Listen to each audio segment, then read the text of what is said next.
So when it comes to carrying out mathematical functions in Excel, there was probably never a better program created. The first stage is to look at the basic mathematical operators. Now these are broken down into 4. If I come over here in our little sample file here, the math sample file, I'm going to put my operators over here so we know what we're dealing with. We're dealing with plus, minus, times, divide, and a little special one of a little hat, which you'll find above the 6 across the top row of your keyboard, and that's the operand command.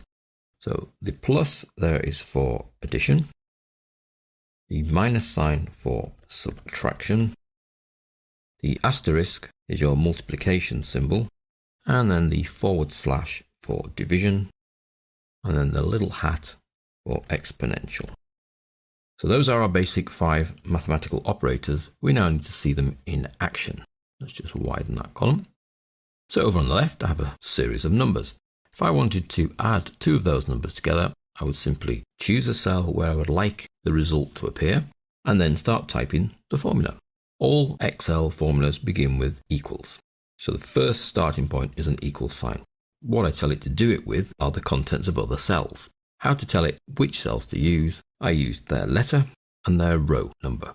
So if I want to pick up A1, I just say equals A1. Then which mathematical operator do I want to carry out? I want to carry out a plus and then B1.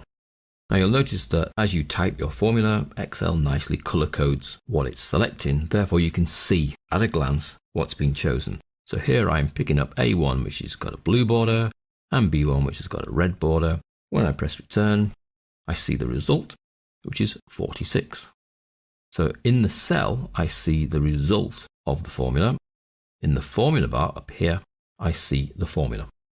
And if I do my double click to edit, that actually allows me to edit the formula. So I can edit the formula in the cell, or I can do it in the formula bar at the top. Either way, it's the same result. That's adding equals cell plus a cell and plus another cell if I wanted to. We can take away. Let's do that here. Always start with an equals. This time I'm going to pick my 2 cells up using the mouse, because I can actually click on a cell and you'll see it picks that cell reference up. So equals A1, let's do minus this time. A1 minus C3, and the result is 7. 12 minus 5 is 7. Multiplication equals, pick on a cell.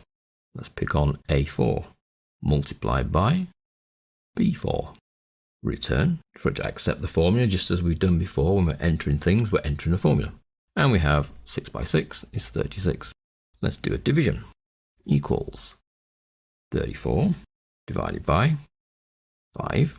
So it's not 34 divided by 5, it's B1 divided by C3.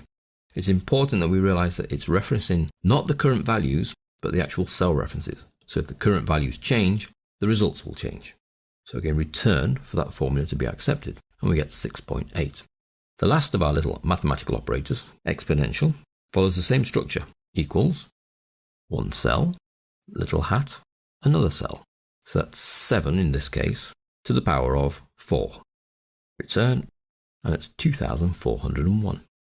Now when you're entering formulas, they take the current values of the cells that they're referencing, and if those cells then change, the answers change. So if I were to go into A5 and change that to 2, and go to A3, you see that's responded straight away, so we've now got 2 to the power of 4, which is 16. But if I then go to A3 and add in 14, nothing's changed as yet. I need to press enter so that the 14 drops into the cell, and the result is 16,384. And we already know 2 to the power of 14 is 16,384. So any changes to any of the cells feeding these formulas will result in a change to the formula result. So 46 there, which is adding A1 and B1. Let's add in 100 to the front of there, and that adds in 100 to the result. Any of the other formulas looking at the same cells will also have their result changed. So this is the start of your mathematical equations in Excel. Everyone must begin with an equals, and then you follow that with the cells that you're dealing with and the operators that you wish to carry out. In the case here, we've simply added 2 cells, taken one cell away from another, multiplied 2 cells, done a division of one cell by another, and then the exponential of one cell to the power of another. So the basic 5 operators, if you have these instilled under your belt, and the fact that any cell in the whole of your sheet can be referenced by its column letter and then its row number, then you've got a good grounding in building your Excel mathematical genius.